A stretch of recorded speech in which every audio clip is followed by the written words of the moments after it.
Okay, so what we have here on the left is a weighed out sample of our copper complex, the unknown complex.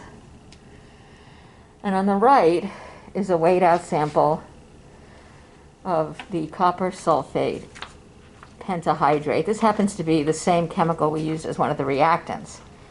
And what we're working on here is the percent of copper in the complex. That data has been copied onto a data sheet. Notice the people doing the experiment, your name, your partner's name, and the date.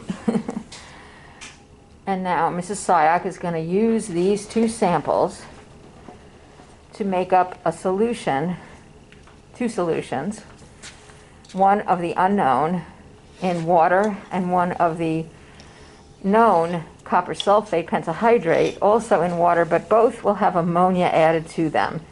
So she's going to add 15 mils of ammonia to each solution. And that's the first step in figuring out the percent copper in the complex. Take it away. Okay, so the first thing you want to do is make sure that you know the unknown is labeled and the copper sulfate's labeled. You might say, why did we use copper sulfate? It's blue, that's why. And so is our unknown. So the first thing we want to do is you want to make a solution. I'll make it with the unknown first. And we have to carefully transfer.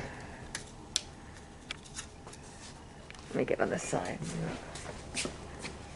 We have to carefully transfer the unknown to the volumetric flask. Now we don't want to drop any, so it has to be very patient with you. You have to be very patient. Did a good job. Good job. Now, see, there's still some in there. So as usual, I use a little water. This is called a quantitative transfer. Okay, and so what I'm doing is I have to put water here anyhow.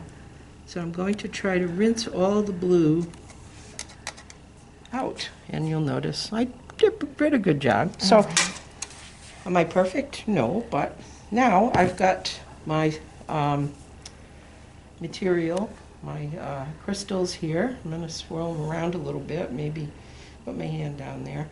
And when I make a solution quantitatively like this, you remember that there's a little marker where you can see on these volumetric flasks. The volumetric flask is marked to that point. You can barely see it. Where's the mark? It's right here. Right here. Something like that. Okay, and it's kind of hard to see. But when I fill this with water up to that mark, and the meniscus rests on that mark, I will have exactly 100 milliliters. I think you probably have seen this. So I'm going to add a bit of water. And the other thing I have to add to this, according to the directions here, it says to add 15 milliliters of a 6 molar ammonia solution. Again, read your bottle. This says NH3 ammonia, also says ammonia, 15 milliliters. So I need a small... Oh, just use this one. I'm going to use this. Oh, yeah, I'll use that one.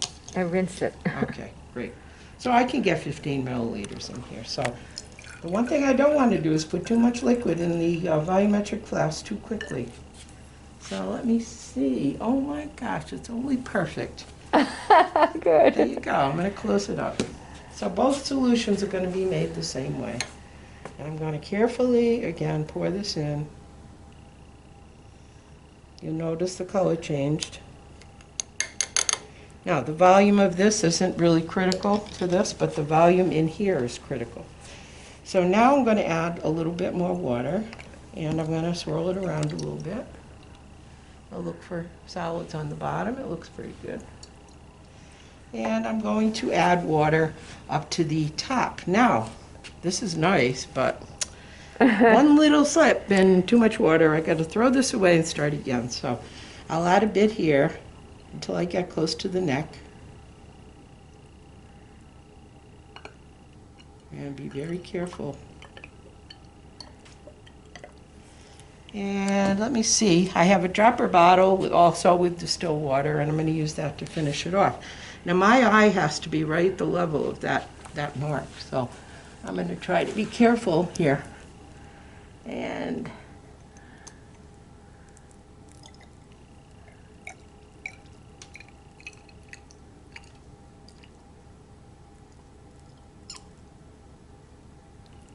some bubbles. Oh, only perfect. Hold it up. Let's see if we can get a close up.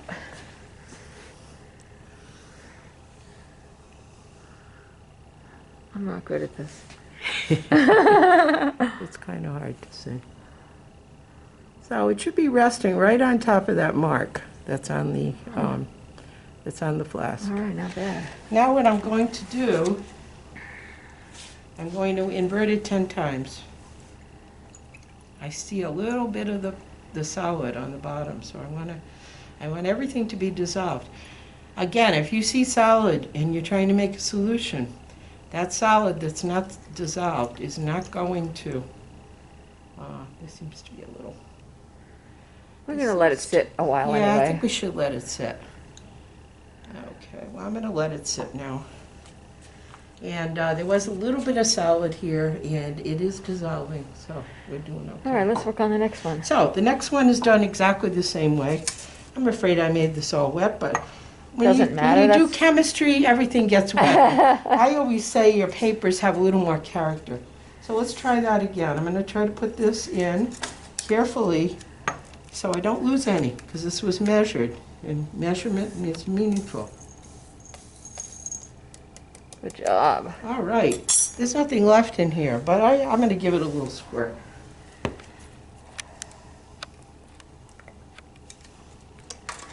All right, it says to add a little water first. Okay, let's roll it around. 15 milliliters of ammonia, again, the same preparation.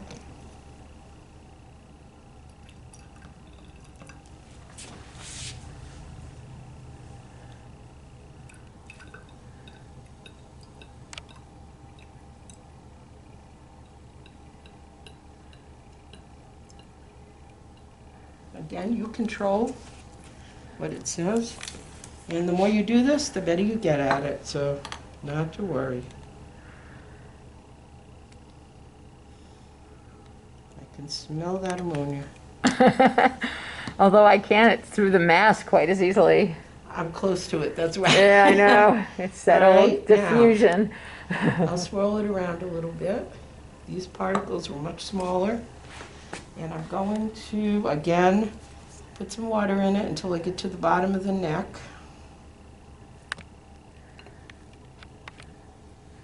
Again, don't be in a hurry. You can't take it away. And I'm going to add, with my distilled water dropper bottle, add a little droppers of water.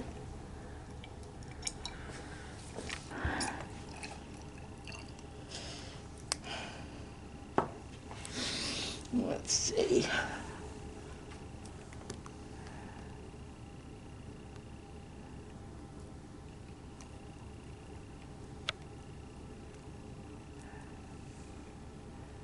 I think that will do. I think that will do. All right, so now, again, I'm going to invert it. I see a little bit of solid at the bottom. So we're going to let these sit for a few minutes.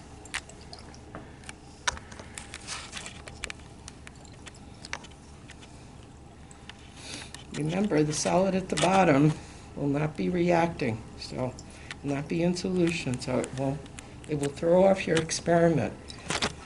Now, if we're talking about making errors and how they can affect your results, this is a big one. Number one, maybe all your solid wasn't dissolved. And number two, maybe your solution wasn't exactly right, and that will affect your results.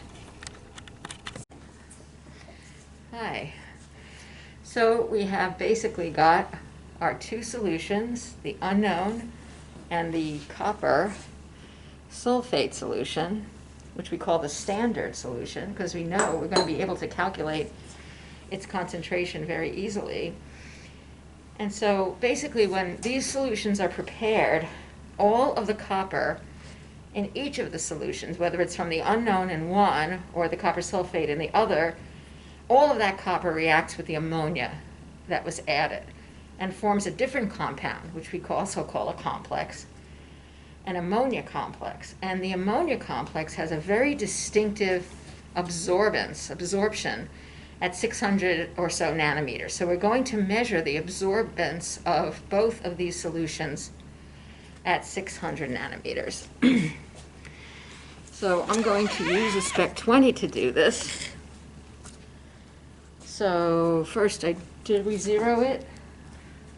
Let's zero it again, just to make sure. Okay, I think it's in here. Oh, actually. okay. Okay, So just leave it in So, there. yeah. We'll hit the zero. all right. Can it even see this thing? Now we use a wavelength of red to go through a blue solution, Yep. which is when it gets its maximum value of A. So the absorbance of the unknown. Let me get that camera over here.